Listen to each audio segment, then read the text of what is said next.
Fala galera, Jesus Coffee, Douglas Gonçalves por aqui para mais um Copiando Jesus. É isso mesmo, toda quarta-feira nós estamos aqui nesse podcast temático, né? De quarta-feira a gente sempre escolhe um tema, sempre tem convidados aqui, mas a gente gosta de falar ao redor de um tema. Então de segunda-feira tem podcast, quarta-feira tem podcast, tem muita coisa legal para você explorar no canal aí do Jesus Coffee. Deixa eu só te fazer um convite.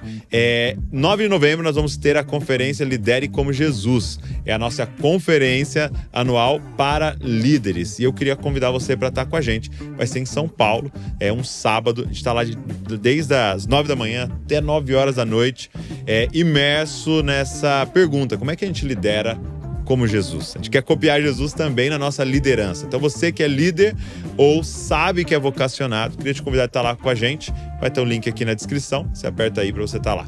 Beleza? Vambora? Hoje nós vamos falar sobre como saber qual é a vontade de Deus para minha vida. Todo dia a gente tem que tomar inúmeras decisões, a gente quer agradar o Senhor. Mas como é que faz para saber a vontade de Deus para nossa vida? Vambora pro podcast de hoje.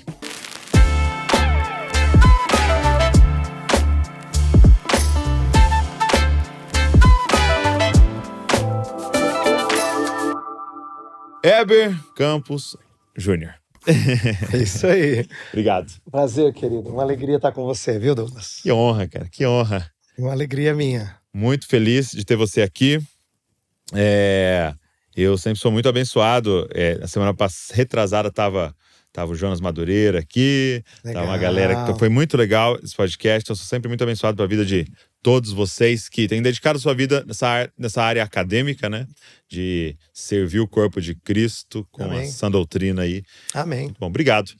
E primeira vez que você está aqui, eu preciso te perguntar, como é que é a sua história de conversão? Eu sei que você vem de uma família já muito envolvida, mas Sim. como é que é sua história pessoal aí de encontro com Cristo? Sim, eu preciso compartilhar com os nossos amigos e irmãos que nos ouvem que é muito gostoso a ter o privilégio de ser criado numa família cristã. Eu sempre falo isso, Douglas, porque eu sinto que às vezes o jovem que foi criado no contexto cristão, ele acha que o cara que veio do mundão e que teve aquela conversão assim bombástica, esse é o abençoado. É o ex, né? Ex alguma coisa. Exatamente. Ele é o cara bombado espiritualmente. Agora, eu não. Eu tenho uma história comum, né? Eu sou um cara de igreja e tal. E eu quero que as pessoas pensem diferente. Que elas entendam que o povo de Deus, costumeiramente, é um povo formado por famílias. Por gerações. Então, eu sou um privilegiado, um abençoado por Deus nesse sentido. Eu tenho um pai que é pastor. Quando eu nasci, ele já era pastor. Então, pais tementes a Deus. Eu sou o filho mais velho. Fui criado num contexto de igreja. Eu sou um pastor da Igreja Presbiteriana do Brasil. Meu pai também. Também? Também. Então, assim, fui criado nesse contexto. Mas fui ensinado desde pequeno nas classes de escola dominical, ouvindo mensagens. Me lembro de um momento muito marcante, quando eu tinha 11 anos, em que minha professora de escola dominical me desafiou a crer, entregar minha vida a Cristo. Então eu costumo dizer que se é para escolher um dia, esse é o dia, porque esse foi um dia em que eu saí com um senso de maior certeza do meu destino final. Eu não tinha mais a insegurança que às vezes o cara que tá na igreja tem, entendeu? A segurança veio ali. Mas eu não posso dizer que eu tive uma mudança drástica em termos morais. Por quê? Porque não era que eu tava perdidão, fora, e aí voltei. Então eu acho legal compartilhar isso para os nossos ouvintes entenderem que a maneira como Deus alcança pessoas é diferente. Tem alguns que são alcançados por aspectos mais intelectuais, outros às vezes por aspectos estéticos de beleza, outros têm uma mudança moral assim revolucionária, não é? É claro que a conversão, ela mexe com o todo da nossa vida, mas tem pontos de contato diferentes. E eu acho que eu tenho uma história parecida com muita gente que me ouve, que tá na igreja desde pequeno, e que bom, benção. Ontem mesmo eu gravei com o professor Luiz Saião e um outro pastor de uma igreja batista lá em São Paulo, e ele falou assim: Heber, sou filho da igreja que hoje eu pastoreio. Eu estive a minha vida inteira nessa igreja, com exceção de um tempo que eu estudei fora e tal. Eu cresci aqui, eu ouvi o pastor anterior e hoje eu sou o pastor titular da igreja, e é uma igreja expressiva e tal. Que bacana isso, Douglas. Que legal a gente testificar para os nossos irmãos que essa é uma história bonita, que a gente quer outros assim, criados a copiarem a Jesus, mas não porque vieram de uma vida torta, mas porque creram em Cristo cedo e foram treinados desde cedo. Isso é demais, né? E é o que você falou, A Bíblia ela é muito geracional, né? Uhum. Então você tem Abraão com essa história de talvez um ex alguma coisa, né? Porque sai aí do meio da sua parte. Sim, Então essa conversão drástica ali. sim, Mas aí o desejo de Deus é um Isaac sim. e um Jacó, Jacó. né? Pegando esse bastão do pai, dando continuidade àquilo, né? Isso. E eu falo muito para muitas pessoas assim, porque ao mesmo tempo tem um outro aspecto, né? De pessoas que ouvem, poxa, meu pai é um pastor, né? E eu fui criado nesse lar ali, aprendendo desde criança a palavra de Deus. E aí alguns pensam também ao contrário, de tipo assim, poxa, meu pai era bêbado. E meu pai era um drogado e tal. Aham. Poxa, por isso que eu não consigo, né? Mas é entender que há ministérios diferentes, né? Sim. E uma das coisas que eu aprendi na escritura, Douglas, é dizer assim: nós nunca podemos culpar nossos pais, eles nunca são determinantes em quem a gente se torna. Um dos melhores exemplos que eu gosto de usar da Bíblia é olhar para os reis de Judá. Você tem rei que fazia o que era reto perante o Senhor, teve filho que se Exato. perdeu. E o contrário, rei mau que teve filho, bênção É pro verdade, reino. é verdade. Então, isso serve pra gente nunca colocar a culpa lá. É. A gente é influenciado, é inegável, mas nunca é determinante. E é muito legal isso, né? Quem tá nos ouvindo entender. Talvez você é um Isaac, no sentido de você tá pegando algo do seu pai para você dar continuidade. Isso. Ou talvez você seja um Abraão. Claro. Alguém que você vai poder fazer esse caminho mais facilitado, vamos chamar assim, para os seus filhos, né? E os seus filhos vão poder um dia sentar e contar uma história como a gente está contando aqui, né? O meu Isso mesmo. pai fazer um culto doméstico comigo. Isso mesmo, e tal. isso mesmo. Isso é muito legal. E quando é que foi a sua convicção da sua vocação, Uhum. né? Porque você cresceu na igreja, Sim. envolvido com as escrituras, mas você podia ser médico, advogado e tal. Sim, Quando é que foi? Você falou, cara, Então, eu gosto de contar essa história e toda vez que um aspirante ao ministério da palavra conversa comigo, eu falo assim, ó, nunca ouça histórias como sendo padrão. é isso. Histórias são Boa. individuais. Nós temos princípios, mas histórias são peculiares de cada um. Eu tive convicção clara desde os 15 anos. E assim, surpreendentemente, e eu não quero usar isso aqui como se fosse uma bandeira do tipo, nossa, como o pastor Heber Campos Júnior, ele é um cara crente desde novo. Não, eu titubeei em outras áreas da vida, mas essa é uma área que eu nunca tive receio. Nunca tive dúvida. É mesmo. Desde os 15 anos. Então, tanto é que quando eu fui para o seminário para estudar, fui estudar teologia para me preparar para o ministério, eu tinha um pai que estava voltando de estudos teológicos, estava se tornando uma referência como mestre, todo mundo achando assim, não, o Heber Júnior tá indo na onda do pai, né? Aquela coisa de moleque influenciado e tal. Tem. E então, assim, eu fui meio que testado para ver se eu ia realmente querer, se eu não estava sendo influenciado. E pela graça de Deus, eu consegui firmar-me cedo. Eu queria ser um pastor auxiliar no começo, porque eu era muito novinho. Deus não quis isso. Eu assumi uma igreja que, para o contexto presbiteriano, era expressiva. Sozinho, como um pastor titular, era uma bucha. Com quantos anos?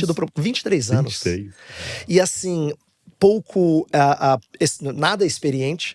Meu pai me deu um conselho que eu nunca me esqueço, que foi precioso. Ele falou assim, filho, nunca deixe as pessoas cobrarem de você aquilo que você não tem. Cobrar experiência de quem é novo é pedir o impossível. Eles têm que esperar de você sabedoria. A gente pode ser sábio quando a gente é jovem, mas não dá pra ser experiente. A gente tem que ter vivência pra você conhecer coisas. Então, foi muito legal ter aprendido isso, porque eu procurei, pela graça de Deus, debaixo do ensino da palavra, ser sábio. Mas eu tive que aprender muita coisa com o passar do tempo, com gente mais velha, e aprender a pastorear ao lado de pessoas. Então, desde os 15, convicto, fui estudar como o meu, digamos assim, a minha faculdade. Então, me formei jovem e fui ordenado aos 23 e já assumi uma igreja como um pastor titular. E isso tudo pra mim, assim, foi um aprendizado muito rápido, sabe? Mas eu agradeço a Deus porque permitiu que eu, acho que amadurecesse e tivesse experiências. Como é que era o seu pai, assim?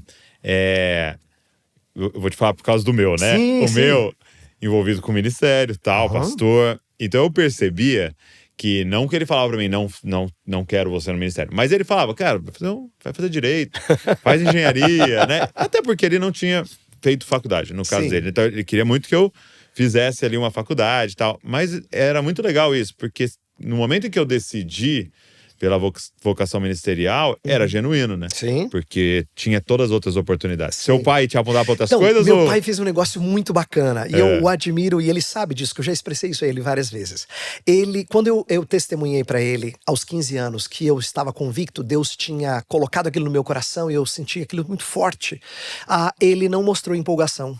É E pra mesmo? mim foi uma água fria, cara. É mesmo? Mas foi legal, porque ele, anos mais tarde, me disse assim: eu creio que se eu tivesse me empolgado ali, eu poderia ter influenciado você Então foi negativamente. intencional. Foi intencional.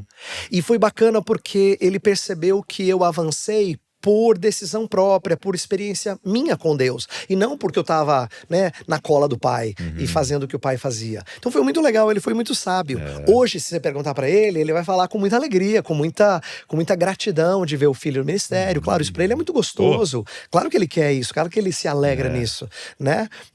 Eu brinco com amigos e familiares que às vezes tem meio babão, assim, aquela coisa, né? Muito É coisa de legal. pai, né? É legal isso. Mas no começo não, no começo ele foi cuidadoso, porque ele não queria ser uma influência que confundiria a minha cabeça. E até para as pessoas entenderem, então aqui, né? O envolvimento com o ministério sem vocação é nocivo. Uhum, É uhum, nocivo, porque eu brinco com as pessoas, né? Uma vez eu encontrei uma pessoa na farmácia, e o cara falou assim pra mim: eu sou esposo da fulana e tal, né? Eu conhecia a esposa dele, e ele falou: comecei uma igreja, sempre tive o sonho de ter uma igreja. Aí eu pensei que, meu Deus, alguém tem sonho assim de ter uma igreja? Porque o que é uma igreja, basicamente? É um prédio que você coloca uma placa: tragam seus problemas pra cá.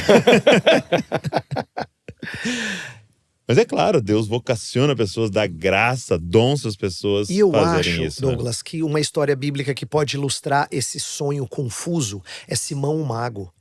Ele quer a projeção. Quer ver, ó? Mas por quê, Imagina o Douglas Gonçalves, com a projeção que ele tem, chega um jovem pra ele e fala assim: Douglas, como é que eu faço pra chegar onde você chegou? Que tipo de pergunta é essa? É uma pergunta de quem quer ser Simão o Mago. Entendi. Entendeu? Isso não é legal. Ele quer o poder dos apóstolos. Isso é encantador. Ele quer poder impor as mãos e o Espírito descer, como ele viu acontecer lá.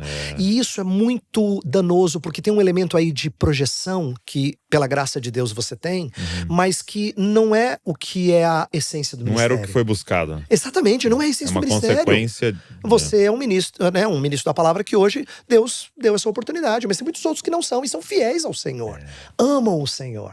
Então, a gente precisa ajudar essa geração mais jovem a tomar muito cuidado para não deixar com que um sonho pessoal, né, um desejo de agradar a Deus através de algo que ele nutriu, mas que não é real porque ele não tem as qualificações para isso, o Espírito de Deus não inclinou para isso. E qual a diferença, então, assim, até? Porque você está falando do Simão, tá desejando, mas a Bíblia fala, né, que quem almeja o episcopado... Boa obra almeja. Isso mesmo. Então, qual que é essa linha, né? Muito legal. Então, olha como é que eu ensino esse texto de 1 Timóteo 3. O texto começa: se alguém almeja o episcopado, boa obra almeja. Que ele seja, e aí as qualificações, que começa com irrepreensível, marido de uma só mulher, temperante, sóbrio e tal, e aí vai dando todas as qualificações, apto para ensinar.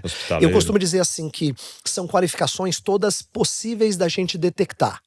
Então é assim, não adianta eu chegar com uma história linda de vocação que eu tive lá no quarto, em oração com Deus, e a igreja não reconhece isso. Não dá, Douglas, porque eu tô impondo sobre o corpo de Cristo uma bênção e um chamado de Deus que não está sendo verificável. Por quê? Porque o ministro, ele tem que ter as qualificações morais e espirituais que são identificáveis. Então a igreja olha e fala assim: tá ali, ele é um cara íntegro. Tá ali, ó, ele mostra que ele cuida bem da sua família. Tá ali, ó, ele sabe ensinar a escritura, a gente aprende com ele. Então, tanto qualificações morais quanto habilidades espirituais, que o Espírito de Deus dá, dons mesmo, não é? Agora, a gente não pode tornar essa questão da vocação algo somente subjetivo. Entendi. Entendeu? E pessoal, né? Porque, assim, se eu chego assim, ninguém contesta. Eu chego assim: Douglas, quem é você para contestar? Eu tenho um chamado. Deus falou comigo. Deus falou comigo, exatamente. Só que aí fica no campo da subjetividade. Então, a palavra de Deus, ela é a sabedoria do nosso Deus. E é linda demais. Por isso que é necessário ler a continuação do versículo. Isso! E a sequência é qualificações que as pessoas enxergam. E elas dizem: tá aí um homem chamado por Deus. Eu vi uma frase, achei maravilhosa. O cara falava assim, ó: sempre se rodeie de pessoas e peça muitos conselhos. Por quê? É muito difícil ler o rótulo de dentro do frasco. E é isso, né? Isso porque mesmo. você pode falar: quem é o Douglas? E eu posso te falar algumas coisas. mas de fato eu preciso da confirmação do corpo, né? Porque Isso mesmo. muita coisa que eu não tô enxergando e coisa boa às vezes, não Sim, só ruim. sim. Né? Às vezes você fala, pô, você tem um dom pastoral, você tem um dom pastoral, você começa a ouvir e fala, poxa, tem uma coisa que eu não tô enxergando, né? Isso. E é uma confirmação do corpo. Então, acho de que para os Cristo. nossos irmãos que ouvem e que têm esse desejo, eu digo sempre para eles: olha, primeiro, isso vai ter que ser detectado pela igreja. Muito bom. E essa é uma trajetória necessária, biblicamente necessária. Né? Muito bom. Você escreveu um livro, né? E na verdade é uma edição de 10 anos, né? Que a editora Fiel tá fazendo, que é Tomando Decisões Segundo a Vontade de Deus, né? E é o tema que eu queria trabalhar hoje, porque assim, um aspecto nosso aqui é muito de discipulado. E se tem uma pergunta no discipulado, é essa, né? E até eu tava lendo que é como entender o que Deus requer quando você precisa tomar uma decisão difícil. Há orientações das escrituras para reconhecer a vontade de Deus, né? Então, quase que diariamente, direto ou indiretamente, essa pergunta está na nossa mente, né? Mas o que Deus quer nessa situação, né? Sim. Como é que eu agrado a Deus, né? E a gente chega em algumas decisões que não é óbvio, né? Porque eu traio a minha esposa ou não? Né, eu roubo esse banco ou não? Então, beleza, tem um versículo ali, né? Exato. Não roubarás, né? Não assassinarás. Mas qual faculdade eu vou fazer? Isso. Com quem eu vou me casar? Então eu queria começar assim, a Bíblia nos dá parâmetros para compreender a vontade de Deus no nosso cotidiano. Sim, e a razão pela qual eu digo isso é porque ela fala procurar e compreender qual a vontade do Senhor. Efésios 5,17. Muito bom. Então, a primeira observação é que a Bíblia tem tudo o que é necessário para a gente saber como agradar o Senhor. Tá. E isso é importante eu dizer como ponto de partida. Essa base, né? Porque senão parece que o que não está na escritura, mas você tem que adivinhar, Deus vai querer ser agradado por coisa que ele não te dá diretriz. Ok. Então imagina assim, ó, Douglas, eu só seria agradado se você fizer ministério do jeito X, mas eu não te falo como é que você tem que fazer. Aí você fica brincando de adivinhação para ver se você vai agradar a Deus ou não. Esse não é um Deus que é admirável. Seria a mesma coisa que um pai esperar que o filho faça coisas que ele nunca instruiu o filho a fazer. A gente não pode pensar de Deus assim. Deus é o pai perfeito. E como pai perfeito, ele nos dá tudo aquilo que a gente precisa saber para agradá-lo. Significa que ele diz pra gente tudo que vai acontecer com a nossa vida? Não. Aí é outra parte dessa questão de tomar decisões. Mas a gente tem que começar desse ponto de partida. Eu não agrado a Deus descobrindo coisas que não estão claras. E ficando nessa dúvida. E agora, tô agradando? Tô agradando? Não, nosso Deus, ele deu explicitamente tudo que a gente precisa para agradá-lo. Então, vamos pegar o exemplo que você falou sobre ir para a faculdade. Ou devo me casar, não devo me casar. Realidades que o jovem... Porque eu vejo pessoas paralisadas. Isso. Porque elas têm uma motivação de agradar a Deus, mas se paralisam diante dessas situações. E esse livro foi escrito para as pessoas que querem agradar a Deus. Porque quem não quer, tá pouco se importando com isso, né? Então eu sei que as pessoas, elas temem a Deus, elas amam a Deus, elas querem agradar o Senhor. Só que elas foram, ao meu ver, mal ensinadas a pensar que Deus esconde coisa delas. E elas têm que descobrir. Aí o primeiro mito que eu tenho que quebrar é que a Bíblia nunca fala de descobrir a vontade de Deus. Quem descobre é o próprio Deus, porque ele é o revelador. De descobrir, Descobrir é tirar a cobertura, é tirar o véu. Ótimo. É revelar. Não é a gente que descobre, é Deus que descobre. Ele é quem descortina isso pra gente, entendeu? Então, a palavra de Deus, para nós que somos evangélicos, que amamos o Senhor, ela é deleite pra nossa alma. Por quê? Porque lá Deus tá descobrindo tudo que ele quer que você saiba dele. Sim. Né? Então, primeira coisa que eu tenho que ajudar esses jovens ele não pode ficar paralisado. Deus já deu instrução pra ele, Douglas. Primeira coisa que ele precisa ouvir. Deus não deixa ele no vazio. Ele não tá às cegas. Nosso Deus é um Deus que instrui. Ele é um Deus que deixou marcas pra gente seguir. Ótimo. Tanto que uma vez eu ouvi um pastor falando algo maravilhoso de um livro que é um pouco ignorado, vamos dizer assim, né? Levíticos, né? Levíticos, Números. E ele montou esse panorama, né? De como era a vida das pessoas antes de Levíticos. Porque era sempre assim, era o Deus da chuva. E aí eles fazem sacrifício, fazem um monte de coisa, de repente não chove. E ele tá bravo. Então vamos tentar não sei o que aí, vamos tentar nos cortar. Daqui a pouco tinha gente sacrificando filho, né? Ele falou, então o que é Levíticos? É Deus dando claramente, eu quero isso. Isso. E eu seria agradado com esse tipo de adoração. Acabou. Não é legal não isso? É se chover ou não chover. Você fez isso. acabou. É obediência. Eu estou agradado. Isso mesmo. É isso mesmo, Muito Douglas. legal. Então, crer num Deus assim já corrige eu acho que uma tendência que a gente tem no meio evangélico, em alguns círculos, que as pessoas, elas colocam a vontade de Deus como misteriosa demais, angustiante até. Porque tem gente que vive ansiosa por isso. E eu acho que isso não é sinal de saúde, é ruim. Pode até ser bem intencionado, mas não é sinal de saúde, entendeu? Eu quero que você responda a pergunta. Então, como que eu posso compreender melhor a vontade de Deus? Assim, né? Então, primeiro, essa base de uma desconstrução de que Deus é um Deus que está escondendo as coisas de mim e vai tornar isso difícil, então tá claro ali. Mas de forma prática, como descobrir? Mas, vamos começar pelo negativo, porque eu vi você escrevendo sobre métodos perigosos de descobrir a vontade de Deus, né? E são métodos muito comuns. Muito comuns, Douglas, por isso que eu coloquei eles aí. E a primeira coisa que você fala é portas abertas. O que é isso? Então, portas abertas é aquilo que a gente, é esse? A gente costuma usar, que é assim, se Deus abriu oportunidade, então é porque Ele quer. Porque Ele quer, né? Então, eu conto um exemplo assim, eu quero morar nos Estados Unidos, aí eu vou querer tirar um visto, mas eu sou um solteiro e eu quero tirar um visto de turista, mas eu quero ficar lá. Então, aí eu tiro um visto de turista e digo, tá vendo? Deus tá abrindo as portas, é pra eu morar lá. Eu falo, não, peraí. O visto é de turista, é pra você ir e voltar, não pra você ir e ficar. Olha como você entendeu a circunstância como sendo Deus confirmando um desejo que é ilícito. Você está quebrando regra de imigração. Mas veja, esse exemplo, ele é muito usado pelo crente. Ele acha que se Deus abriu a porta, é porque é de Deus. Aí eu digo assim, a Bíblia tem coisas que são loucas para alguns desses irmãos. Diz que Paulo queria pregar na Ásia e o Espírito de Jesus o impediu. Douglas, a pessoa diz obedecendo a Bíblia, pô. Então Deus não quer que pregue na Ásia? Não é isso. As circunstâncias impediram. Mas não significa que pregar na Ásia seja errado. É que naquele momento não foi possível. Digamos que você, né, a família de Jesus Cop quer abrir um trabalho numa outra cidade. Aí vocês fazem todo um planejamento, tem gente e tal. Mas por alguma razão não deu certo. Significa que é errado abrir um trabalho naquela cidade? Claro que não. Mas as circunstâncias não favoreceram. Deus, naquele momento, não permitiu que isso acontecesse. Mas eu costumo dizer assim que portas abertas é um exemplo de circunstâncias, né? De providência. E providência não vem com legenda. Assim, não vem com legenda do tipo, Deus quer que você vá. Vamos pegar um exemplo de portas abertas de desobediência? Jonas não vai pra Nínive, desce pra Jope, chega lá, tem um barco prontinho pra ele, cara. Comprou a passagem, foi pra Tarsis. Dinheiro. De Deus, deve ser de Deus. Tinha vaga. Não, tem vaga, deve ser de Deus. Deve ser de Deus, vamos. E a gente sabe a história, ele tá fugindo do Senhor Deus. Então, a gente não pode ler as circunstâncias como se fosse palavra infalível de Deus. Circunstâncias não são equivalentes à Escritura. Elas estão sujeitas às nossas leituras equivocadas, tá? Então, o exemplo que eu dei do visto para ir para os Estados Unidos é um exemplo claro disso. Eu tenho um desejo, eu coloco diante de Deus, se Deus abrir a porta porque Ele quer, aí eu vou lá e faço um negócio que é ilícito.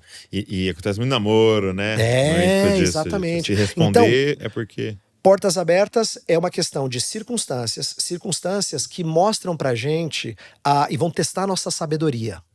Tá? Mas não significa que ela é clara e infalivelmente declarando ali pra nós o que fazer. De Deuteronômio 8 fala que Deus fez o povo passar fome. Deus, significa que Deus não quer alimentar o povo? Claro que não. Mas o texto fala, para o provar, para ver se o coração dele estava em mim, ou se estava nas coisas do Egito, nos deuses do Egito. Então assim, Deus queria testar o seu povo. Não significa que Deus não ia dar comida, tanto é que ele deu comida pro povo até quando o povo murmurava, carne até sair pelas narinas e tal, aquelas histórias marcantes do Antigo Testamento. Mas eu não posso ler a circunstância e falar, Deus não quer dar comida pra gente. Como Paulo, né, indo pregar em certos lugares em que Deus aprovou e naufragava, né? Isso. O arco afundar. Exato. E Deus queria. Né? Ou ele chegar em lugares e ele ser expulso. Você fala, mas se Deus mandou ele para aquela cidade, por que ele foi expulso? Entendeu?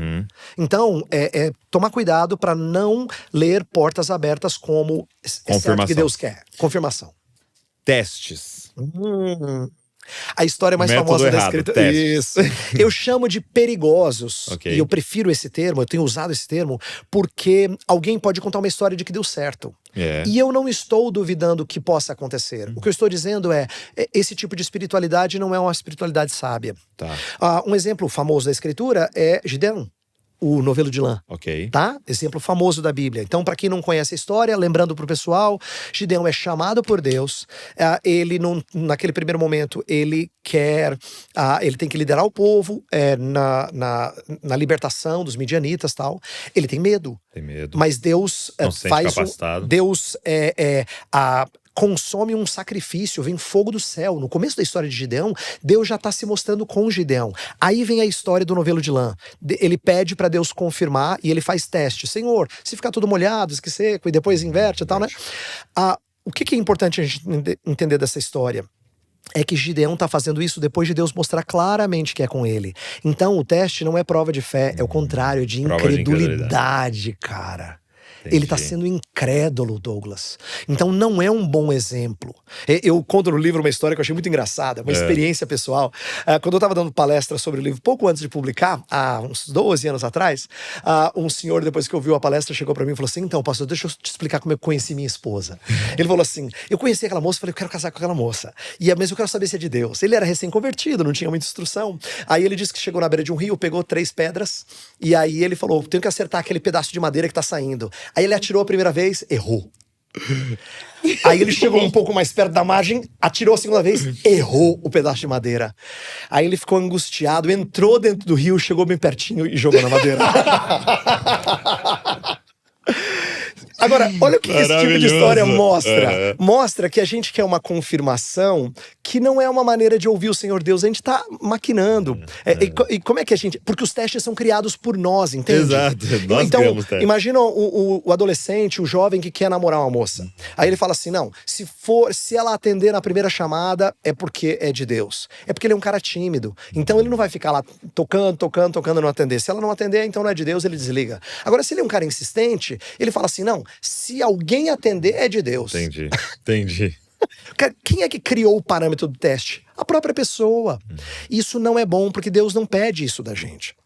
Então eu falo que testes são um meio perigoso porque tem muita subjetividade, tem nossa leitura, nossos parâmetros. E na verdade eles mostram muitas vezes nossa fraqueza, não nossa força. Muito bom. Entendeu? Essa questão do Gideão é legal de usar até como exemplo, como a gente tem que tomar um cuidado como a gente interpreta o Antigo Testamento em narrativas, né? Isso. Em que o autor nem disse, olha que maravilhoso o teste que ele fez, Isso né? mesmo. Ele não está escrito lá, olha que ruim, né? Mas é uma descrição da situação e não um parâmetro para você, faça testes, exatamente. Né? Isso é muito importante. Agora, qual é a sua visão ali? E é uma curiosidade minha, ali em Atos, quando eles escolhem o substituto de Judas. Né? Perfeito. Eu acho que ali é um exemplo claríssimo de que eles não podiam escolher. Jesus tinha que escolher. Deixa eu te explicar. Olha que legal isso que eu aprendi. O começo de Atos, Lucas escreve assim, o autor de Atos diz assim, o primeiro livro, eu narrei as coisas que Jesus começou a fazer e a ensinar. Então se Jesus, no primeiro livro, que é o Evangelho de Lucas, começou a fazer e ensinar, então eu tenho que entender que Atos é o livro em que Jesus continuou a fazer e ensinar. Ali os Atos são do Espírito de Cristo, por meio dos apóstolos. Muito bom. E quem é que escolheu os apóstolos? Não foi eleição. Foi Jesus, diretamente. Aí como é que eles fazem? Olha que bonito o texto bíblico. A sabedoria do Espírito de Deus, Douglas, isso me empolga. O texto descreve assim, haviam 2 candidatos. Isso. Havia Jesus, chamado cognominado Justo, né? O Justo. Cognominado Justo, filho, não sei o quê, e Matias. E eu amo essa descrição. Eu também. Porque assim, o primeiro cara, ele tem todos os requisitos. Currículo maravilhoso. Imagina você ter o apelido de Justo. Caramba. Cara, esse é o cara pra ser o apóstolo. E aí tem o Matias. E aí eles lançam sortes, e quem é que pega? Pega o Matias. Que é o Zé Mané da história. Entendi. Mas por quê? Porque Deus escolheu muitos Zé Manés. Inclusive, se a gente olhar assim o time inicial de apóstolos, tem um monte de pé rapado, cara. Paulo é uma exceção. E ele sabe disso. Ele sabe que ele tem fraquezas, mas Deus deu a ele muito conhecimento. Então, Pedro fala, Paulo ensina coisas difíceis de entender. Paulo sabe que ele é um homem que foi treinado nas Sagradas Letras desde o início e tal. Mas Pedro não era assim. Era um homem crente, mas um homem com limitação educacional e vários outros, pescadores e gente diferente. Um time bem misto, né? Muito. Zelote, cobrador de imposto. Meu Deus. Olha, Jesus consegue fazer coisa que eu e você não conseguimos fazer, Douglas. Fazer esses caras andarem juntos, Exatamente. se amarem. É só o Espírito de Deus que Só faz o Espírito isso. de Deus. Entendeu? Muito bom. Então, testes, né? Então a gente tá falando sobre quais são métodos perigosos para tentar descobrir a vontade de Deus. Antes da gente entrar nos métodos bíblicos e versículo bíblico aleatório. Isso aí uma pessoa chamou de bibliomancia. Eu achei legal esse termo. Boa, bibliomancia. É assim, é você dizer, Deus, fala comigo. Pá! Aí Entendi. você lá foi e se enforcou. Ixi. Se enforcou. Meu Deus. Né? A história de Judas, alguma coisa Então, assim. fala assim, devo namorar com ela? Aí assim, não. Exatamente. Então, assim, a Bíblia não foi feita pra gente lê-la assim. Ela não é um livro de adivinhação. É um livro pra ser entendido, pra ser processado, meditado. E tem gente que às vezes usa a Bíblia como se fosse tarô, como se fosse ver cartas. Isso não é honrar esse livro. Senão Deus não daria um livro, ele daria um outro método de saber vontade dele. Não, ele deu um livro. E livro tem que ser lido, tem que ser alvo da nossa meditação, da nossa compreensão. Por isso que a gente precisa de pastores, mestres, gente na vida da gente para nos ajudar a entendê-lo. Muito bom, muito bom. Então essa ideia de ficar abrindo é um método perigoso. Impressões. Impressões tem a ver com as pessoas lerem os sentimentos dela. Elas falam assim, olha, tô sentindo muito forte aqui, ó, só pode ser de Deus. É isso. Não é? É isso. A questão é que impressões, elas podem revelar coisas que evidenciam a sua saúde ou falta de saúde espiritual. Vamos dar um exemplo? Digamos que eu diga assim, Douglas, eu tenho um sentimento muito forte aqui que eu preciso deixar a igreja que eu tô pastoreando. Aí os irmãos da igreja falam, não, pastor, mas agora não, agora que a gente tá no meio de um projeto, assim, não, mas eu tô sentindo, deve ser de Deus. Pode ser que eu esteja enganado por sentimentos pessoais, por frustrações, por temores, por desejos, anseios. E aí eu vou e coloco em xeque um trabalho que precisa ser encerrado para que vá para um outro. Só que se eu confio nas impressões, eu acabo agindo não baseado em sabedoria, em ponderação, à luz das escrituras, mas eu vou agir por impulso. Então, impressões é quando as pessoas acham que Deus está falando através delas só porque aqueceu o coração. Okay. Então eu costumo dizer assim, ó, tem muitas coisas da vida cristã que não aquecem o coração, elas são uma pancada, cara. Por exemplo, confrontar um irmão em pecado não é uma coisa gostosinha. Nunca que vai sentir, aquece. que vontade. Não dá vontade, Douglas. Nunca. É difícil, cara. É difícil confrontar um irmão em pecado. Mas é bíblico. É bíblico. A Bíblia ordena a gente fazer isso. Você ter que disciplinar alguém porque ele tá num contexto de pecado, ou você ter que sair da sua zona de conforto. Ou você confessar um pecado. Isso, ou confessar um pecado, exatamente. Você sair da sua zona de conforto para você participar de um trabalho de plantação. É difícil, às vezes você ama aquela igreja, você gastou anos naquela igreja, aquela sua igreja do coração, mas aí você se sente desafiado a ir para um outro trabalho. Você vai sentir assim uma paz? Nem sempre. Nem sempre. Às vezes a gente sente um santo temor. Deus, eu tô indo porque eu creio que eu tenho que ir, mas eu confesso pro senhor que eu tô com medo. E tudo bem, Douglas. Isso pode ser tremendamente piedoso. Então eu não posso basear nas impressões que eu tenho que fazer ou não tenho que fazer. Porque impressões, elas podem ser muito enganosas. Entendi. Então eu preciso achar outros meios de averiguar se aquele sentimento que eu tenho, ele é um sentimento legítimo, ele é um sentimento que pode ser mesmo Deus me inclinando. Então pode estar certo, pode, mas não é o método definitivo não pra é. você tomar essa decisão. E quando a gente assume que a gente toma a decisão sozinho e faz bobagem. E, né, pegando um exemplo, né, Jesus não iria pra cruz, né? Se no Getsemane ele precisava tomar uma impressão de que ele quer ir pra cruz, né? Ele não Lógico, teria ido. e assim, e quem acha que cumprir a vontade de Deus é sempre agradável e gostoso e fácil, nada disso. Jesus fala, está profundamente angustiada a minha alma, até a morte. Aquele é o homem de dores que sabe o que é padecer. Ele sofre horrores, mas ele sabe qual é a vontade de Deus. Então não é baseado em impressões, é baseado em certeza. Porque isso é algo que foi conversado e tratado pai e filho. Entendeu? Tá, então vamos lá. Então nós falamos dos métodos perigosos. Quais seriam métodos bíblicos corretos pra gente analisar uma decisão? Tá. Né? Então, tomando decisões segundo a vontade de Deus. Então eu tô diante de uma decisão A gente poderia usar como exemplo aqui uma faculdade, um namoro, mudar de país. Sim. Então, deixa eu lançar primeiro o ponto de partida e aí depois eu vou dar algumas orientações. Legal. Então, o ponto de partida tem coisa que a Bíblia é explícita, você não precisa ficar procurando em outros lugares. Ponto. Então, assim, não seja alguém que chega assim, pastor Douglas, você acha que eu devo perdoar o meu irmão? Sim. Ô, querido, tá na escritura. Armadinha. Né? Não, tá na escritura, né? Será que Deus quer que eu ame o próximo? Então, assim, amar o próximo, perdoar o irmão. Eu posso entrar em aliança com uma pessoa descrente que adora outro Deus. Escrito. A Bíblia fala dessas coisas. Eu não posso querer uma revelação especial de Deus para coisas que a Escritura já mostrou claramente. Então, esse é o nosso ponto de partida. A gente tem que honrar a Bíblia Sagrada. Ela é o nosso livro de regra de fé e prática, tá? A partir daí, tem aquelas coisas que a Escritura não explicita. Eu posso pedir direção ao Senhor? Pode, o nosso Deus é um Deus que nos guia. Mas como Ele nos guia? Aí que tá a questão. Então, a primeira coisa é a gente entender aquilo que eu chamo no livro de caminhos de sabedoria. Tá. Decisões que não são ou certo ou errada, elas não são uma decisão em que eu agrado a Deus ou não agrado a Deus. Eu posso me mostrar mais sábio ou menos sábio, dependendo das motivações. Entendi. Então, vamos dar um exemplo da faculdade. Eu não posso dizer assim que Deus vai se agradar se eu entrar na pública. Se eu entrar na particular, Ele não se agrada. Ele fala, poxa, você não me agradou. Porque Deus nunca exigiu isso de nós. Ele exige que a gente seja santo. Seja na faculdade pública ou na faculdade particular. Então, não tem um plano escondido de Deus que eu tenho que descobrir e que se não for desse jeito, Deus não se agrada. Deus explicitou o que agrada a Ele.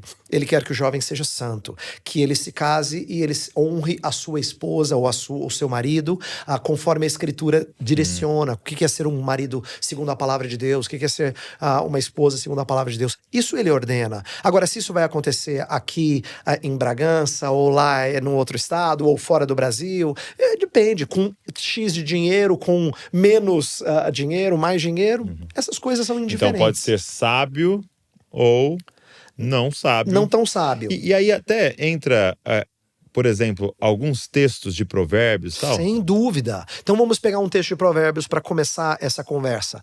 Um dos meios que Provérbios explora muito bem é que a sabedoria está na multidão dos conselhos. Então a gente estava falando sobre vocação anteriormente. Ou falar sobre alguma coisa como, eu tenho vontade de fazer curso X. Como é importante eu ouvir o feedback daqueles que me conhecem e falam assim, olha, eu percebo que você realmente tem aptidão para isso, você tem gosto por isso aqui, inclinação por isso. Então, não é uma decisão que você faz sozinho. Você faz à luz de ouvir outros e ouvir gente importante na sua vida. Então eu falo assim, ouvir quem? Não é só ouvir, é ouvir quem. Então a gente tem uma história na Bíblia de quem ouviu mal, Roboão, filho de Salomão, que ouve os conselheiros do pai, que fala assim, olha, pega leve, porque o seu pai cobrou muitos impostos para fazer o templo. Se você pegar leve, o povo vai amar você e vai te seguir. Aí os colegas mais jovens, a turma, fala, se você cobrar pouco, vão dizer que você é fraco. Você tem que arrepiar. Você tem que se o dedinho, a coxa do seu pai é o seu mindinho, quer dizer, arrocha a coisa aí. E aí ele ouve os colegas tolos e o reino racha, Douglas. Durante o reinado de Roboão, o reino racha porque ele não foi sábio. Ele não soube quem ouvir. Então, o conselho que a gente fala aqui, que a sabedoria está na multidão dos conselhos, não é ouvir qualquer um. É ouvir gente sábia, gente íntegra, gente que ama a Jesus. Gente que conhece um caminho das escrituras, quer dizer, o que a escritura ensina pra gente, que consegue pegar uma passagem bíblica e aplicar na vida dele, naquele contexto. Aí ele fala, gente, foi Deus falando comigo. Sim, por intermédio do conselho daquele irmão sábio. Então esse é um caminho que tá claro em Provérbios. Tá, então para tomar decisões segundo a vontade de Deus, eu preciso do povo de Deus. Preciso da igreja. Eu não posso tomar decisões sozinha. Isso é verdade para qualquer decisão, mas primordialmente para aquelas que são importantes na vida, é lógico. Eu não tô dizendo com isso. Que roupa eu ponho, gente? Exatamente. Você acha que meia vermelha ou meia... Não é isso. Mas a gente tá falando sobre decisões que vão nortear a nossa vida. Que alteram destinos, né? Exatamente. E é legal porque... Só que aí entra uma questão muito já do coração, né? Porque é necessária humildade, né? É necessário estar disposto a ouvir algo que é contrário à minha impressão, né? Ao que eu senti, né? Eu percebo, assim, por exemplo, uma área que às vezes gera um pouquinho de vaidade, né? Que é a questão da música, né? Aí a pessoa fala, não, eu acho que eu fui chamado pra cantar na igreja e tal, eu quero. E aí as pessoas confirmam o inverso. Não, acho que você não tem esse chamado, né? Nossos ouvidos estão aqui. É isso mesmo. Né? E aí as pessoas ficam chateadas, Isso saem mesmo. até da igreja, né? Sem dúvida. Como é necessário uma humildade nisso, né? Sem dúvida. Mas receber conselhos é uma das maneiras da gente ser lapidado. E ser aconselhado por gente que é temente a Deus é uma expressão de quem quer sabedoria. Provérbios diz que o sábio, ele procura o conselho. Então, o só querer ouvir já é expressão de sabedoria. O temor do Senhor é o princípio da sabedoria. Então, quando você teme a Deus, fala, Senhor, eu preciso de direcionamento e eu quero gente temente a Ti. A pessoa já está começando o caminho da sabedoria. Legal. Eu vou conversar com gente sábia. Muito bom, muito bom. E o sábio ama a repreensão, né? E o tolo já rejeita, né? O tolo rejeita, é isso mesmo. Ok, então eu estar com pessoas tementes a Deus, sábias, geralmente mais experientes também ajuda muito, né? Isso é um caminho para eu descobrir a vontade de Deus. O que mais você diria? Ok, um caminho que as pessoas não costumam enxergar como sendo espiritual, mas eu creio que ele é muito espiritual, é arrazoar. É ponderar, é pensar sobre decisões. Tem uma história que me marcou muito, e eu conto ela brevemente no livro, eu na época morava nos Estados Unidos, e para quem conhece o contexto americano, sabe que às vezes as leis dos estados, elas diferem de um estado para outro. E tinha uma família muito próxima nossa, assim, amigos, irmãos em Cristo, que eles estavam, era o primeiro casamento dele, mas o segundo dela tinha tido um filho com outro homem, não é? Então, nesse caso, muito fiéis, tiveram vários filhos depois, mas esse filho mais velho, por conta de questões judiciais, não podia sair do estado por causa da ligação com o pai e tal. Uau. E aí, esse cara que tinha vários filhos, inclusive esse do outro casamento, estava desempregado há muito tempo, recebeu uma excelente proposta em outro estado. Só que se você vai para outro estado, esse menino fica sem ir. Se você fica, você não tem emprego. E aí? Cara, e assim, esse é o tipo de decisão que aperta o coração. Porque agora eu vou para um lugar que eu sei que eu vou ter sustento, mas eu deixo esse menino pra trás, ou eu fico, não é? E aí, assim, o que o ajudou? E eu conto essa história brevemente no livro, né? O que o ajudou foi alguém sentar com ele e dizer, vamos ver os prós e os contra de você ir ou ficar? E aí um pastor mais velho, sábio, mas aí não tem a ver com ouvir várias pessoas, tem a ver com entender a situação. Porque quando a gente tá no meio da decisão, normalmente a gente tá no meio da neblina e você não enxerga muito adiante. Você só tá vendo ali alguns metros na frente. Aí alguém que vem de fora fala assim, peraí, fulano, se você for e esse tal, o que vai acontecer? Tá. Como é que você vai conseguir lidar com esse menino aqui e tal? Se você ficar, é possível você ter outras oportunidades? Se você já tentou, a chance de daqui a pouco vir um outro emprego aqui e você esperar um pouquinho mais, de repente contar com a ajuda diaconal da igreja e tal, entendeu? Então assim, quando você começa a botar no papel, né? No papel mesmo, você tá sendo alguém que quer direcionamento do Senhor, porque você está procurando aquilo que é o melhor para o próximo. Okay. E sabe o que é muito bonito do texto lá de 1 Coríntios, que fala de carne sacrificada a ídolo? É que Paulo fala algumas coisas do tipo, nem tudo me é lícito, nem tudo convém, não serei dominado por elas, e tem uma coisa assim de preocupação com o outro. Então tem uma beleza aí na questão de por que eu vou tomar essa decisão? É porque eu tenho que ser movido pelo meu amor ao próximo. Okay. Então, isso foi uma coisa que fez parte da decisão. E eu vou deixar aí o pessoal na curiosidade sobre qual é a decisão que o cara tomou. Tá no livro. Beleza, tá aqui. Mas o ponto é mostrar que às vezes a gente decide por coisas por amor a outros. Imagina o jovem que tem uma oportunidade fantástica de estudar no exterior e de fazer um curso lá fora, só que ele é filho único e a mãe dele tá doente. O que é honroso ele fazer, Douglas? A mãe fala assim, vai meu filho, porque eu quero ver você florescendo. Ele fala, mãe, não é hora. Eu preciso honrar a senhora. E um filho assim, ele certamente fez o que agrada ao Senhor. Porque a Escritura ordena que a gente honre pai e mãe. Entendeu? Entendi. Então, tem muita coisa que tem a ver com arrazoar, à luz das escrituras, das circunstâncias. Isso é espiritual, a gente não pode esvaziar isso de ser um direcionamento do Espírito. E a gente tá num momento, hoje, de muita pressa, né? Tudo é muito rápido, Aham. acaba sendo até descartável, tá? E nós estamos perdendo um pouco da capacidade, né? De meditar, Isso, de parar, exatamente. de arrazoar, de escrever, de pensar e Isso até de mesmo. demorar um pouco, né? Para decidir. Eu sinto Claro. todo mundo impulsivo, né? Todo mundo Isso, esse é impulsivo. um dos pontos, inclusive é o último dos caminhos que eu cito, eu chamo de Hum, caminhos de sabedoria, que é quando as coisas não estão claras, espere. ok. Espere, porque frequentemente Deus vai manter você atento e dependente dele até a hora que você tiver mesmo que tomar a decisão. Então, há decisões difíceis, para quem é pai, por exemplo, quando você tem que optar por uma cirurgia difícil num filho, que há sérios riscos, mas também deixá-lo sem a cirurgia há outros sérios riscos. Então, assim, o que Ok. você escolhe, o ruim ou o pior? É difícil, né? É. Assim, qual deles é pior? Nem sempre tá claro. Às vezes o médico fala, olha, essa é uma cirurgia bem delicada. E aí aí o pai chega pro doutor, se fosse o seu filho. É. A Aí o gente doutor fala tenta. assim, olha, eu operaria. Mas essa é uma decisão totalmente sua, eu não posso garantir nada. Entendeu? Aí, quer dizer, jogou a batata quente pro pai, mas o médico falou que operaria. Então, Senhor Deus, eu entendo que o senhor me encaminhou até esse médico. Já me falaram que esse cara é muito bom. Então eu vou confiar que o Senhor está me dirigindo aqui. Uhum. E que Deus usou a vida desse homem, que não é temente a ti, mas para nos dar uma orientação. Então, Senhor, eu estou entendendo isso como sendo vindo de ti. Entendeu? E aí, na Entendi. nossa vida de oração, a gente entender que há certas decisões difíceis que talvez a gente esperou até o último momento. É.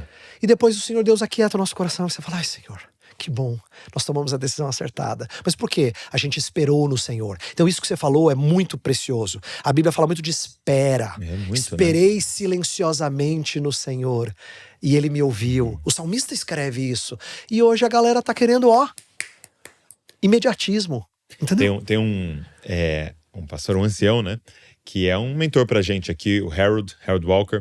E ele fala uma coisa muito legal. Ele fala assim: Deus quer que a gente seja como um garçom, né?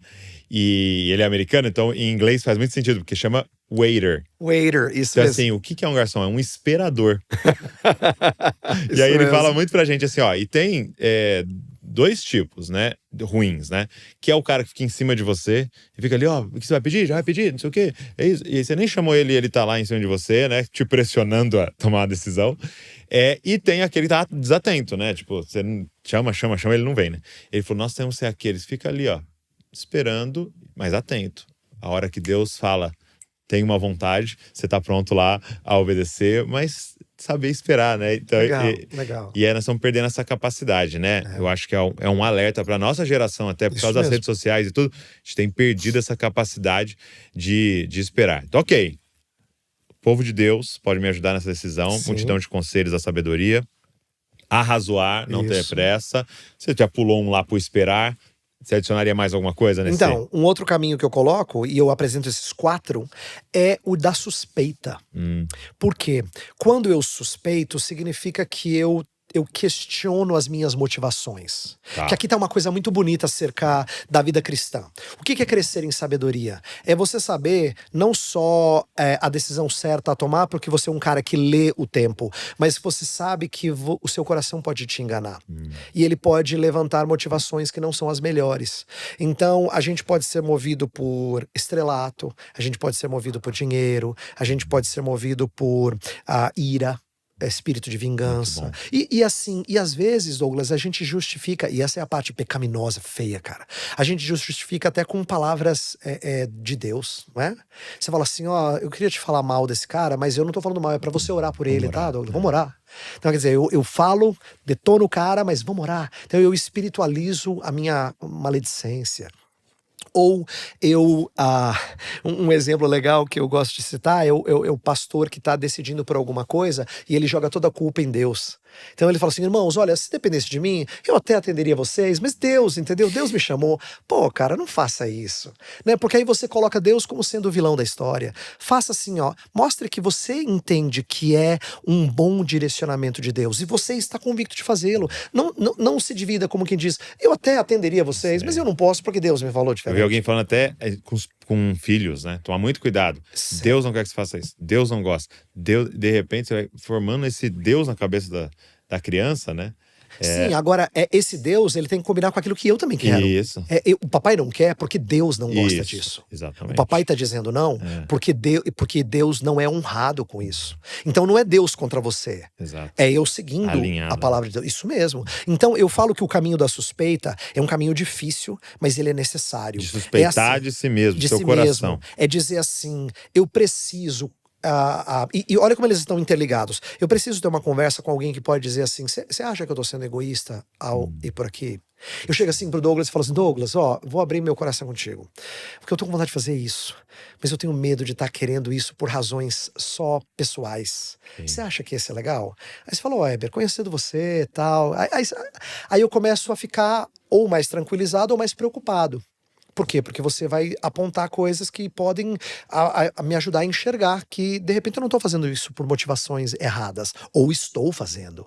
Então, a suspeita é o que faz a gente não ser impulsivo e dizer, né, impressões, é de Deus, tal. Que pode ser uma motivação equivocada. E interessante esse ponto que você está colocando, porque mesmo se a gente... Vamos seguir só o primeiro. Eu posso me cercar de conselheiros que falam o que eu quero ouvir. Exatamente. E isso não é incomum, porque nós frequentemente nos associamos com gente parecida conosco. Eu costumo dizer que um dos maiores desafios da igreja é a gente aprender a conviver com gente que não seria nossa amiga fora da igreja. Uau. Não é? Porque o elo é Jesus. Então, nós Muito não bom. seríamos amigos. Nós não temos tanto em comum. Eu não estou dizendo que é errado a gente se associar com gente com quem a gente tem outros pontos em comum. Isso não é errado. Mas a beleza do evangelho é quando a igreja é formada por pessoas que normalmente não estariam juntas, mas Jesus as ligou. Que é o corpo, né? Entendeu? Jesus as ligou. Tem um texto que eu estava meditando, que era aquele que... Eu não vou lembrar a passagem. Em que os discípulos, os religiosos chegam e falam assim: se os seus discípulos comem sem lavar a mão, né? E aí eu tava pensando nisso, assim, de tipo, o nível de capacidade desses caras tinham de analisar, né? Porque, por exemplo, se a gente saísse aqui comer, talvez eu não teria reparado quem lavou a mão, quem não lavou, né? E eles estavam de olho, né? Eles estavam analisando, tipo, não lavou a mão, né? E aí eles chegam para Jesus e Jesus fala: poxa, vocês consideram muito mais, né, as tradições humanas do que os mandamentos de Deus. E aí ele entra num ponto muito interessante, né? Que vocês dão essa oferta aqui, Corban, né? Corban, isso mesmo. E tiram Marcos, capítulo 7, de honrar lindo esse texto. o seu pai e sua mãe. Isso mesmo. Né? E só que olha como é complexo, né? Porque como que eu chego para alguém e falo assim: foi pecado a sua oferta que você deu? Ofertar, uma coisa maravilhosa. O cara chegou na igreja, ofertou, né? Vamos usar nosso contexto, né? Ofertou, né? Como é que eu falo? E aí ele traz essa reflexão para os discípulos que eu achei maravilhosa. Ele fala assim: não é o exterior que vai contaminar, mas é o coração, é o que sai do coração. Isso. E aí eu fiquei meditando muito sobre isso, porque assim, como a gente se tornou bom nessa análise, né? Exterior, né? E até de tipo, essa decisão é boa, essa é ruim, no exterior. Mas Jesus tá falando assim: eu quero que os meus discípulos saibam olhar para dentro. Isso. E falar: por que eu tô ofertando? Por que eu prego? Por que eu quero fazer um curso de teologia? Por que eu escrevi esse livro? Por que eu, né? E a suspeita entra nisso pelo seguinte: quando Jesus fala que do coração procedem maus desígnios, prostituições, ele vai listando lá um monte de pecados, ele está dizendo que vocês estão condenando eles por contaminações externas, mas vocês não percebem a sujeira que está dentro de vocês. Então, o crente, quando ele é humilde, você falou de humildade aqui nesse processo todo, quando ele é humilde, ele fala assim: Senhor, eu quero muito te honrar, mas eu temo que talvez eu queira por razões que não são boas. Esse cara é crente, Douglas. Por quê? Porque ele tá suspeitando das motivações dele. Então ele fala assim: eu não quero fazer, Senhor, só porque eu acho que vai dar visibilidade, porque eu acho que eu vou parecer mais crente. Eu não quero, Senhor, eu quero servir. Eu quero servir. E se não for para isso, só por isso, então não me deixa entrar nesse caminho de ministério. Então, se essa é a decisão que ele tá pensando, né? Então, o suspeitar de si mesmo tem a ver com quem tá ciente que o coração humano ainda tem sujeira. Mesmo o coração transformado por Jesus, ele ainda não está perfeito e totalmente limpo da sujeira. Meu pai usa uma ilustração que eu acho muito bonita. Ele fala que quando a gente se converte, quando a gente é transformado pelo nosso Deus, ele arranca a gente do lamaçal. Depois, ao longo da vida cristã, ele tira a lama de dentro da gente. Quer dizer, primeiro você está num contexto de lama. Você está imerso naquilo. Deus arranca você, Ele separa você. É isso que é santificar. Mas tem um santificar que é posicional. Ele tira você daqui e bota numa outra posição, no reino do Filho do seu amor. Sim. Mas aí tem o tirar a lama de dentro de você. Então quem vai tomar decisões e sabe Muito que bom. tem lama dentro de si, ele não pode dizer, não, o Espírito de Deus está falando comigo, tenho certeza. Não, não, não, não, não. Eu posso estar ouvindo vozes que não são do Senhor. Eu tenho que suspeitar de mim. Então é aí que a palavra de Deus vira o espelho. O homem sábio é aquele que olha a palavra e ele pratica. Ele não esquece o que está lá. Tiago fala. Por que eu gosto dessa ilustração? Eu conto essa historinha, às vezes, quando eu estou expondo esse texto ou falando dele, que quando eu era menino, muito me marcou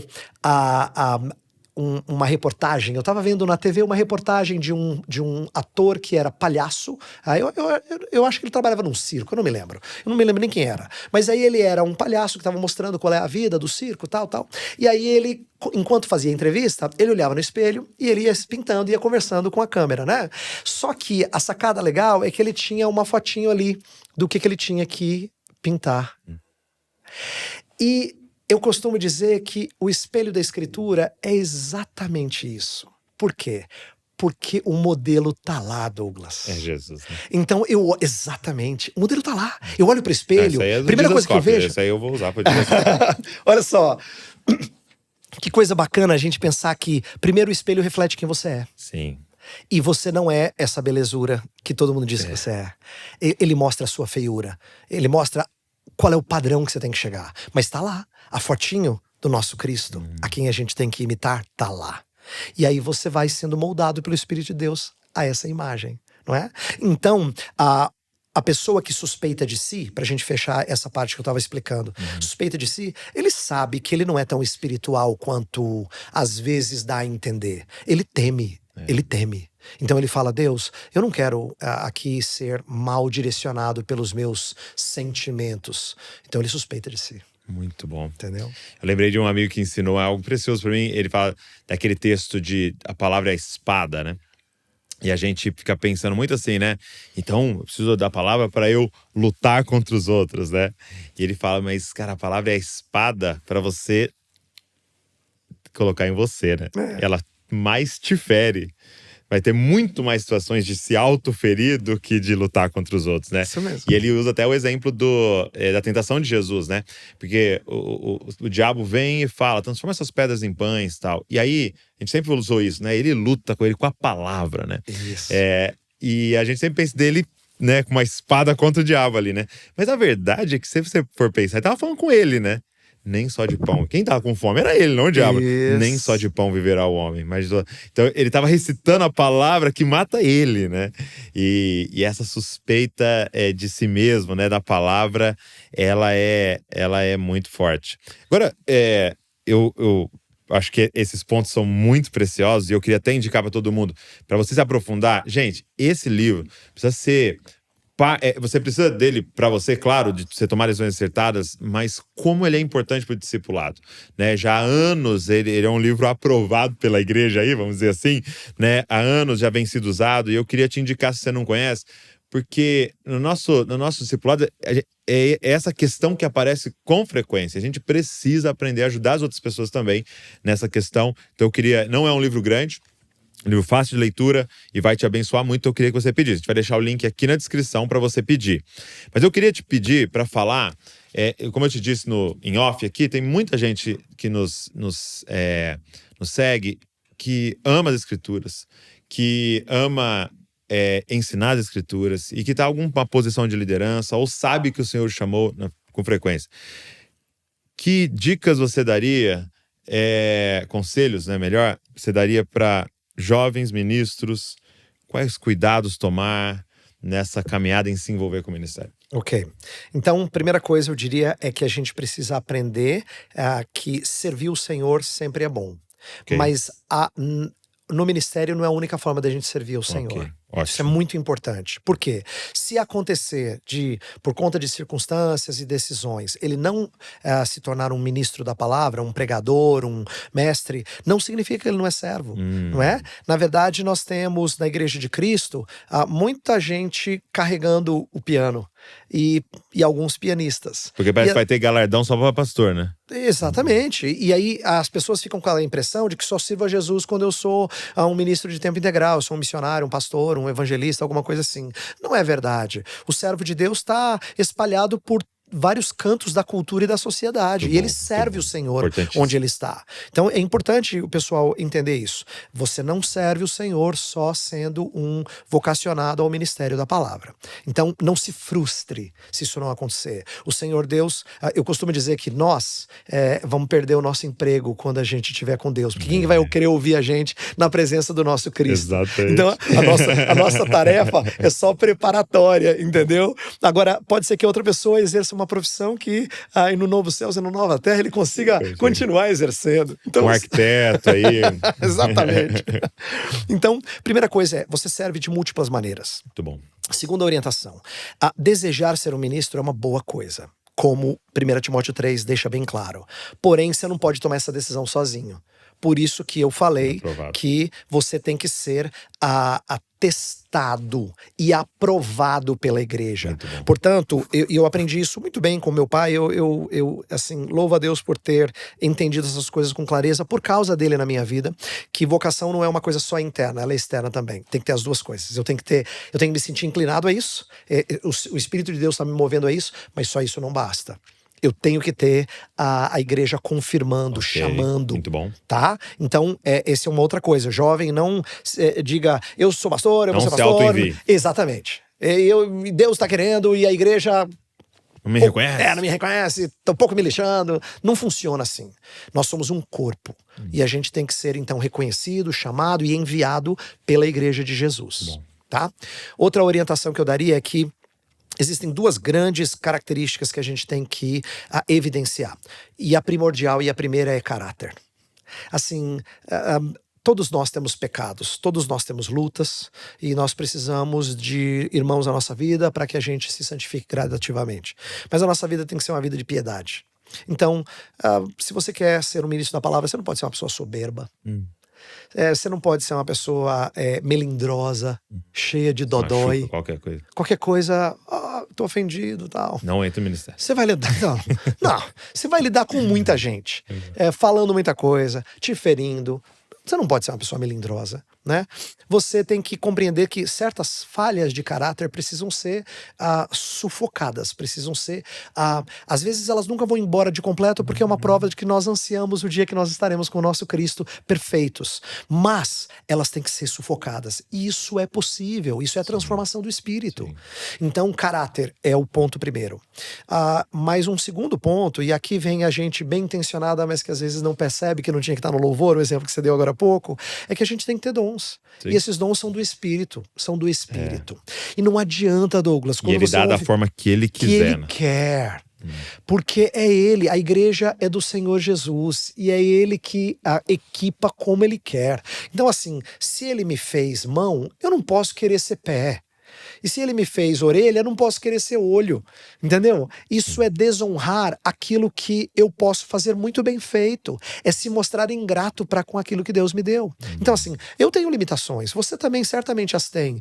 E eu tenho que me contentar que tem outros melhores do que eu em várias coisas.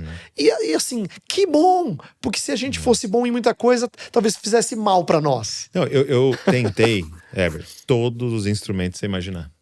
Não, sério, eu fiz aula de sax, de flauta, de violão, de baixo, de bateria. Eu não consigo tocar e eu não consigo cantar. Eu canto é baixo, porque as pessoas estão do meu lado, percebem que eu não consigo entrar no tom, nem no ritmo e esqueço as letras.